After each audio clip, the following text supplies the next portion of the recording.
Do you swear or affirm under penalty of perjury that the And I would say every state has seen the effects of an open border and the policies that have been under the Biden administration. First of all, do not come to our country illegally. You will be removed and you will be prosecuted. For too long, weak politicians left our borders wide open. Let me be clear. If you come to our country and you break our laws, we will hunt you down. Criminals are not welcome. For too long, weak politicians left our borders wide Okay, open. thank you, sir.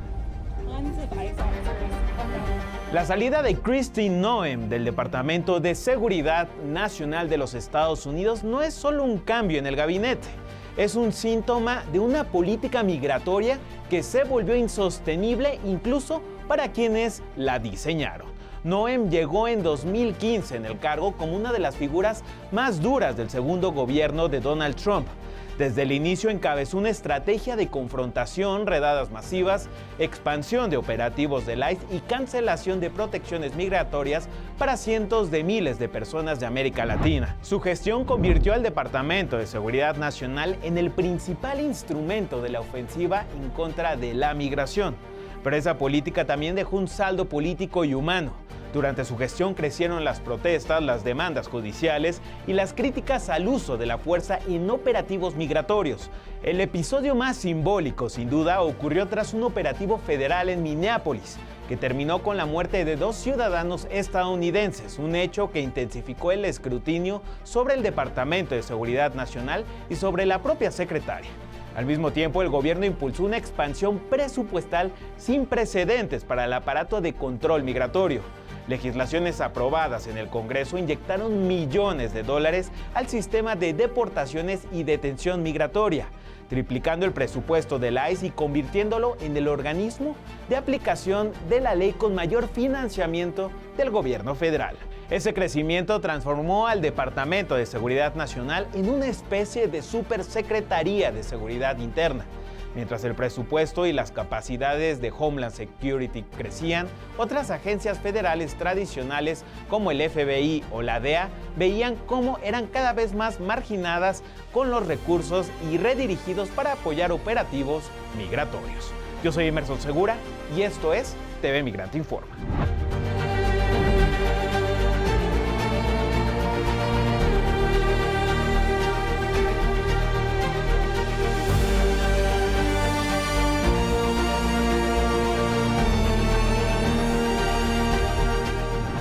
Así, la presión acumulada terminó por estallar en Washington. Este 5 de marzo, el presidente Donald Trump anunció la destitución y el nombramiento del senador republicano Mark Wade Mullen como su reemplazo, en medio de críticas crecientes a su liderazgo y a la gestión del departamento. Vamos a ver. We also want to thank Tom Homan for being here in the House, and we did it with the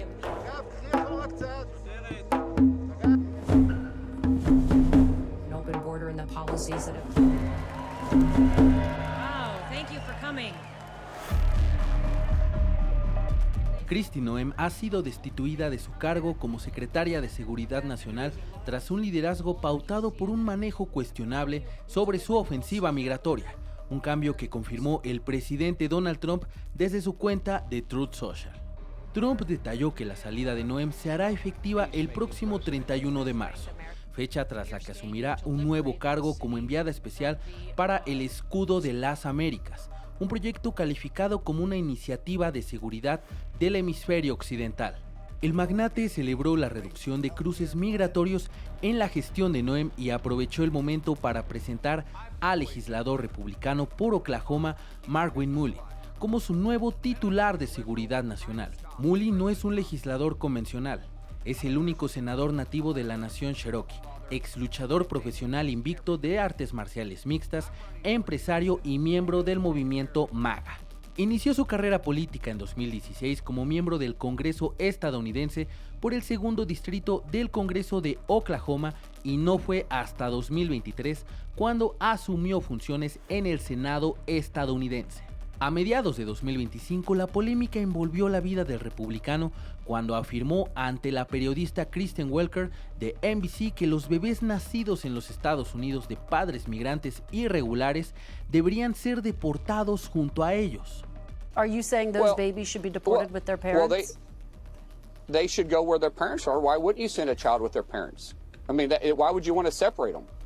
En los últimos meses, Noem, quien también fue ex reina de belleza local, se enfrentó al escrutinio público por las tácticas paramilitares realizadas en operativos migratorios coordinados por agencias federales y también por spots publicitarios que se anunciaron en los Estados Unidos y en el extranjero contra la migración irregular. If you leave now, you may have an opportunity to return. También fue objeto de críticas por señalar como terroristas domésticos a René Good y Alex Preti, estadounidenses asesinados por agentes federales en Minneapolis. También enfrentó el rechazo de legisladores y congresistas cuando testificó en el Capitolio esta semana. How about absolutely specifically tragic. calling them And I domestic sent terrorists them without any evidence of that? Sir, ma'am, I did not call him a domestic terrorist. I said it appeared to be an incident of. I don't know the case you're speaking to specifically. The whole country knows and you don't know. A esto se suman los señalamientos por el financiamiento secreto de una campaña publicitaria de $220 millones protagonizada por Kristi Noem en el Monte Rushmore, donde realizó amenazas a los migrantes de ser castigados por cruzar de forma irregular a la Unión Americana. La destitución de Kristi Noem se trata de la salida de una funcionaria que definió parte de una de las políticas más agresivas contra la migración en la era Trump. Sergio Omar Cordero, TV Migrante. ¿Y cuál será el futuro inmediato de Kristi Noem? Bueno, servirá como enviada especial de The Shield of the Americas, una nueva iniciativa lanzada por el presidente Donald Trump para detener supuestamente a los cárteles de la droga en Latinoamérica. El escudo de las Américas es la cumbre recién establecida de Trump que contará con líderes aliados de países latinoamericanos como el presidente Javier Milei de Argentina y el presidente de El Salvador Nayib Bukele para discutir y comprometer a detener a los cárteles y a la migración ilegal. Como uno de sus principales actos como enviada especial, Noem se reunió este sábado con el secretario de Defensa Pete Hegseth, el secretario de Estado Marco Rubio, el secretario de Comercio Howard Lutnick y el representante comercial Jamieson Greer en la primera cumbre en Miami, Florida. Eso está directamente ligado, hay que decirlo, a lo que Trump ha denominado doctrina Monroe, que es la política actual del presidente basada en la doctrina Monroe de 1823, cuando los Estados Unidos declararon que cualquier interferencia extranjera en los esfuerzos de Estados Unidos para expandirse podría considerarse un acto hostil contra los Estados Unidos. Hay que señalar también que no todos los países latinoamericanos han sido invitados o al menos han aceptado una invitación al escudo de las Américas. La mayoría de los asistentes parecen ser líderes que han elegido figuras más de derecha o bien que han expresado su abierto deseo de trabajar con Donald Trump. En medio de la defensa trumpista sobre las operaciones encabezadas por agentes federales, la fiscal del condado de Hennepin, Mary Moriarty, declaró en una conferencia de prensa que su oficina está investigando al jefe de la patrulla fronteriza Gregory Bovino por la mala conducta durante los operativos federales que realizó en entidades como Minneapolis, St. Paul, Chicago y Los Ángeles. Vamos a ver. We have opened investigations into 17 situations or cases, most of which you've probably seen videos of, where federal law enforcement agencies may have acted in an unlawful way. One is when Commander Greg Bovino threw gas at residents near Mueller Park in January. The other is where federal agents interacted with staff and students at Roosevelt High School, also in January. Como parte de la investigación, Moriarty anunció la creación del Proyecto de Transparencia y Responsabilidad, TAP por sus siglas en inglés, un nuevo portal para que los residentes compartan imágenes y descripciones de incidentes que involucren conductas ilegales por parte de agentes federales. Una encuesta realizada por YouGov revela un cambio en la opinión pública sobre el Servicio de Inmigración y Control de Aduanas. El sondeo aplicado a 1.515 adultos entre el 27 de febrero y el 2 de marzo indica que el 50% de los estadounidenses respalda total o parcialmente la abolición de la agencia, mientras que un 39% se opone. Los resultados también muestran que el 77% de ellos son demócratas y el 23% son republicanos, los cuales también piden eliminar esta agencia. Además, señala que el 58% de los encuestados considera que los agentes del ICE emplean fuerza excesiva durante sus operativos de control migratorio. Y también en más información, más de 200 vallas publicitarias fueron instaladas en diversas ciudades de los Estados Unidos, mostrando los altos costos del ICE para los contribuyentes, así como el uso excesivo de la fuerza en contra de los migrantes. Se trata de la campaña El ICE nos cuesta, impulsada por la Asociación de Derechos Civiles Migrantes Mi Gente en ciudades como Los Ángeles, Miami, Chicago, Boston, San Antonio, Minneapolis, entre otras. En las imágenes se leen consignas como tus impuestos son malgastados y financiar a ICE es un camino directo al fascismo, enfocadas en el gasto millonario del gobierno de Donald Trump para mantener al servicio de inmigración y control de aduanas. Más y más gente está en desacuerdo en la manera de que inmigración está actuando, y lo que queremos que sepan es que también les está costando bastante dinero, ya sean republicanos o demócratas. Luego de que se diera a conocer la muerte del mexicano Alberto Gutiérrez Reyes bajo custodia del ICE en el Centro de Procesamiento de la Agencia Migratoria en Adelanto, California, el gobierno de México, a través de la Secretaría de Relaciones Exteriores, envió una nota diplomática al gobierno estadounidense para solicitar el expediente médico, los reportes de custodia y todos los elementos que permitan esclarecer los hechos que derivaron en el fallecimiento de Gutiérrez Reyes. Asimismo, el gobierno encabezado por la presidenta Claudia Sheinbaum solicitó una investigación inmediata y exhaustiva sobre las condiciones sistemáticas que han derivado en el fallecimiento de al menos 10 connacionales bajo custodia del ICE o durante los operativos migratorios implementados en este segundo mandato de Donald Trump. En todos los casos se ha enviado nota diplomática y en todos los casos se está apoyando a las familias para la denuncia en los Estados Unidos, en los tribunales correspondientes, y evidentemente en pues estamos exigiendo además toda la información, cómo fue que pasó, por qué pasó y todo lo que tiene que ver con ello.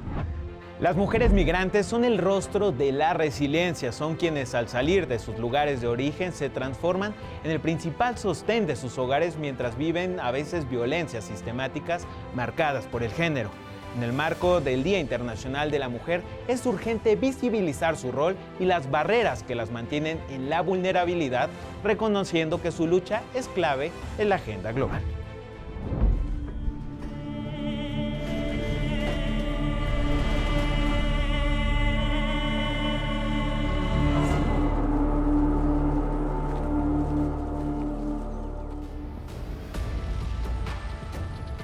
La migración tiene múltiples rostros, pero no todos se viven de la misma manera. Las mujeres, quienes representan más de la mitad de la población migrante en el mundo, viven este proceso con obstáculos adicionales marcados por la desigualdad de género, enfrentándose a múltiples formas de violencia, discriminación, explotación laboral y restricciones al ejercicio de sus derechos. Para Miriam González Sánchez, coordinadora de comunicación del Instituto para las Mujeres en la Migración, las migrantas suelen ser representadas únicamente como madres de quienes migran o como receptoras de remesas, cuando en realidad sus procesos de desplazamiento responden a motivaciones diversas que van más allá de esos estereotipos.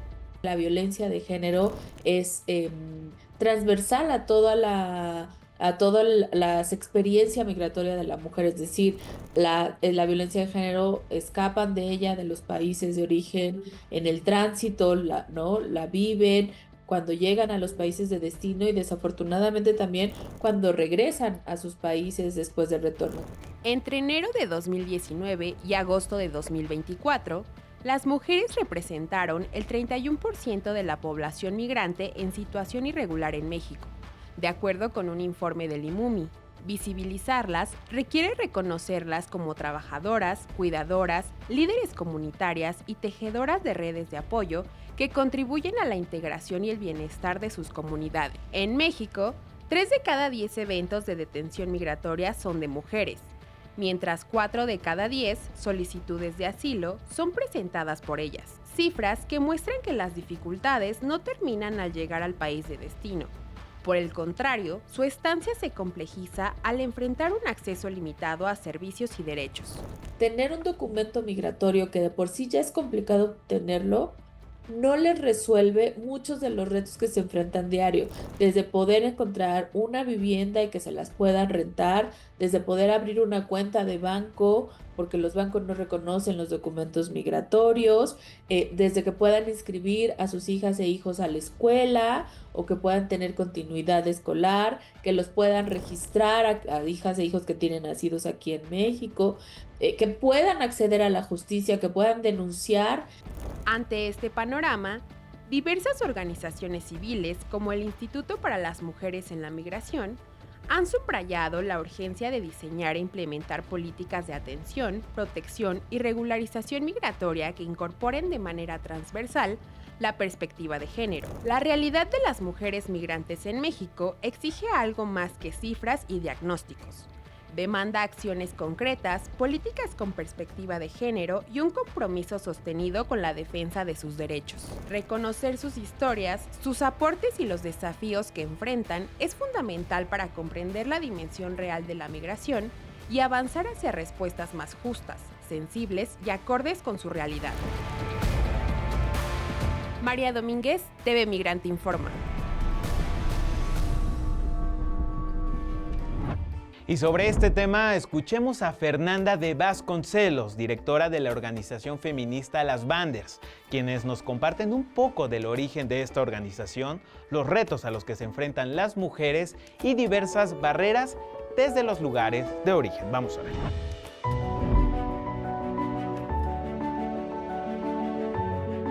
Las Banders somos una organización que trabajamos con mujeres en situación de migración, en situación de movilidad.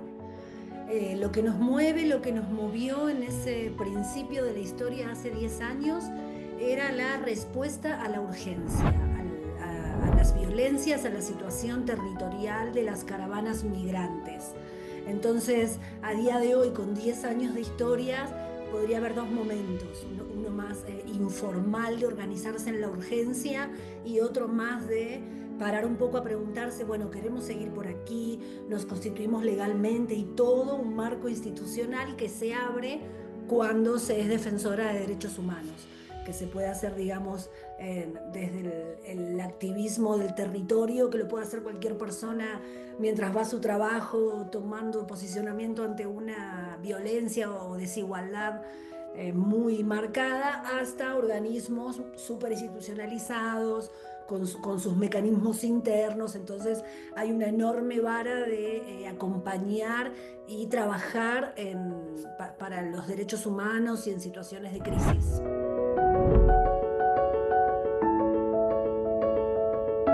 Actualmente estamos haciendo muchos acompañamientos a personas venezolanas que justo tiene que ver, entendemos, con esta macroestructura de la condición de personas refugiadas en Estados Unidos. Creo que eso sí hizo una diferencia.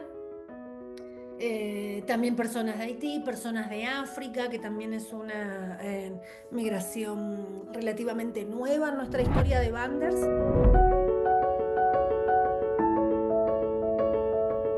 Es importante hablar de migración con perspectiva de género, porque lo que se hace desde la perspectiva de género es poner el cuerpo en el centro. Entonces se invita a un análisis muy sensorial desde la experiencia que se tienen las personas. Entonces puede favorecer en cuanto a la sensibilidad para una atención integral, para poder identificar mismo en situaciones de crisis y emergencias, entender que muchas veces el desborde emocional que pueda traer una persona que está en esta situación de migración, no, si bien es una de las agencias que debemos atender y dar cauce y canalización, también debemos estar atendiendo a la sostenibilidad de la persona y la sostenibilidad de la vida, porque esto es un poco lo que viene a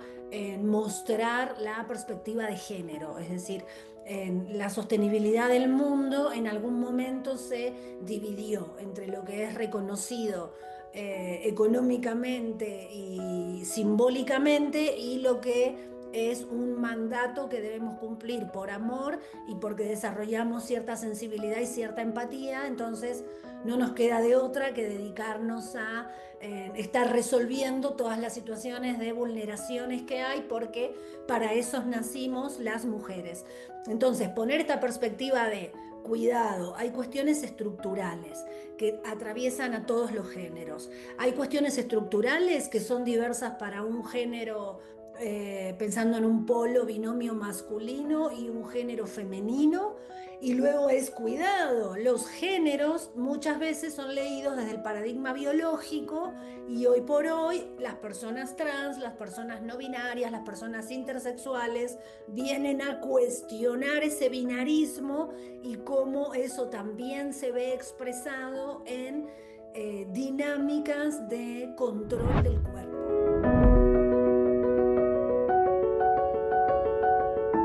Históricamente una gran estrategia fue la performatividad, hacer performance, intervenciones públicas, en mostrarse estética y artísticamente sobre dónde están las migrantas, ¿no? Porque es toda esta situación también informal y casi diría de crimen organizado, la desaparición de personas que también transita los cuerpos de las migrantas y de los migrantes.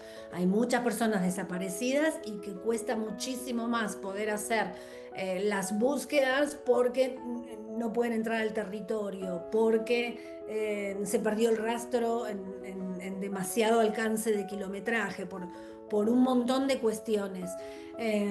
Actualmente estamos implementando herramientas y estrategias de los feminismos comunitarios en cuanto a fomentar un programa de escuela de liderazgos migrantes para un poco rebotar y espejar la información sobre acceso a la salud, acceso a los derechos sexuales y no reproductivos, y en relación a otras temáticas que tienen que ver con nuestros derechos, situado en territorio, desde los conocimientos y los saberes que se traen por ser lideresas en sus territorios, porque también generalmente la persona que migra en general tiene un gran liderazgo, una gran capacidad de agencia, como que está con una preparación física e intelectual para tomar decisiones rápidos. Si bien se vulneran sus derechos y demás, no es esta persona completamente derrotada, que no puede tomar decisiones. Por el contrario, tienen bastante claro cuál es su rumbo y lo que quieren. Entonces, poder dar este marco y compartir información oportuna, adecuada del territorio, también garantiza la multiplicación de los acompañamientos, en un sentido muy real de que circula la información independientemente de nosotras, ¿no? Trascendiéndonos como organización, que lo que hacemos es justamente facilitar que circule información relevante para la toma de decisiones de las mujeres migrantes. Detrás de muchas historias de migración y violencia hay relatos que permanecen en silencio durante años. Experiencias marcadas por el abuso, la inestabilidad y los desafíos de reconstruir una vida después de situaciones extremas. Patricia Ortega nos comparte un poco de su historia y los aprendizajes que le han permitido seguir adelante. Vamos a ver. La violencia tiene lugar en todas las etapas de la migración, desde los viajes y cruces fronterizos hasta la vida en los países de destino. 1 de cada 3 mujeres, según datos de la ONU, experimenta violencia física o sexual, siendo las mujeres migrantes las que presentan un mayor riesgo. Patricia Ortega, artesana y trabajadora del hogar, nos cuenta cómo fue que sufrió violencia doméstica por parte de su esposo. Tuve un noviazgo de 6 años, pero bueno, era un hombre que era muy manipulador, controlador, chantajista, celoso. Realmente implicaba violencia emocional hacia mí, pero yo nunca me daba cuenta de eso. Después él me invitó a que fuéramos a vivir a Estados Unidos. Estando allá, él ejerció más control, más manipulación. Poco a poco todo eso fue escalando de nivel, como en las personas que tienen violencia. que ejercen violencia, vas escalando de nivel, ¿no? Primero fueron palabras, primero fueron empujones, primero fueron agresiones a mi físico. Patricia tuvo 3 hijos y tras varios meses de vivir en California, su expareja se quedó sin empleo, por lo que decidieron migrar a Mississauga, Canadá, donde las agresiones continuaron. Mis hijas estaban dormidas y él empezó a agredirme, a empujarme y recuerdo me llegó a empujar contra la pared. Me caí y todavía me dio una patada en la espalda. La señora, la dueña de ahí, era una señora afroamericana, recuerdo, muy grande, alta. Bajó, tumbó la puerta y lo agarró de aquí y lo amenazó. O sea, le dijo que si me volvía a poner la mano encima lo iba a meter a la cárcel. Poco a poco mis hijas se fueron. Se fue primero mi hija mayor, después se fue mi hija Ángela y después al último se fue Isaac. Cuando regresaron mis hijas, pues estuvieron conmigo, pero Isaac ya no volvió. Pues comenzamos una vida otra vez aquí. Para entonces, pues yo había tenido ya otra hija, Victoria. Estaba recién nacida y de hecho cuando Isaac se fue, yo tenía 8 meses de embarazo. Ya no se conocieron. Su papá le llenó de ideas y de miedos para que él no, porque mi hijo es ciudadano americano, tiene todo el derecho de venir, pero él le da cierto temor el venir. Entonces a mí me queda claro que yo tengo que ir a verlo. Lo único que quiero es volver a ver a mi hijo, abrazarlo y que mis hijos se conozcan.